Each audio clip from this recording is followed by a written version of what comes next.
Welcome to day 80. My name is Amanda and this is Getting to Know God using the Children's Bible with 365 stories for the everyday this year. So day 80 is titled The Walls Fall Down, can be found in Joshua 6.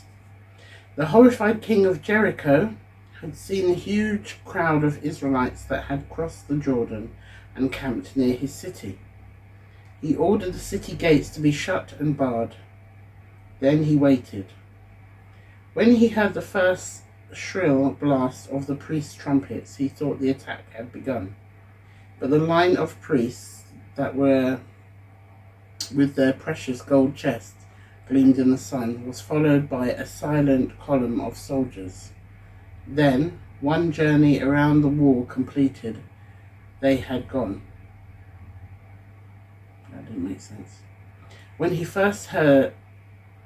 he heard the first shrill blast of the priests' trumpets, he thought the attack would begin. But the line of the priests with their precious gold chests gleamed in the sun was followed by a silent column of soldiers. Then, one journey around the wall completed, they had gone. The next day, Joshua gave exactly the same order to the priests and soldiers. For 6 whole days in a row, they marched once around the city, then went quietly back to camp. The citizens of Jericho watched and wondered, feeling more and more afraid. On the 7th day, Joshua had new orders for the Israelites. Today, you are to march 7 times around the city, Joshua said. When they began the 7th lap, the priests will blow their trumpets, and the soldiers are to shout out loud, for God will give us the city. Once, twice, 3 times around, 4, 5, 6. Then at the 7th time, above the blare of the trumpet sounds, the mighty cry of the Israelite men shouted as if their lungs were bursting. At that very moment, the walls of Jericho tumbled and shook and crashed to the ground.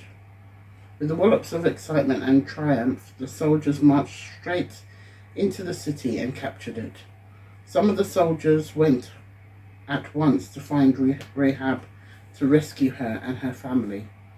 She was saved because she trusted in God, and Jericho was captured because Joshua too trusted God and did not rely on his own cleverness or strength.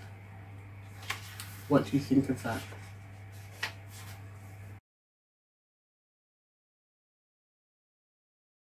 The key message for you and for me in that story is about trusting in God. First, you have to ask God for help. Then you have to wait for a response.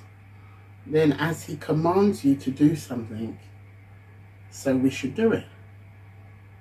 Joshua must have been really confused, walking around the city once for 7 days, for 6 days, just with the trumpets. But God always has a plan. He has a plan for you and he has a plan for me. His plan is always different because we are different people. Doesn't mean mine is greater than yours or yours is greater than mine. We all have a purpose that God put us on this planet for. Trust in God and he will see you through all of the difficulties, all of the hard times, all of the challenges that you have to go through. And he will knock the walls down. God bless.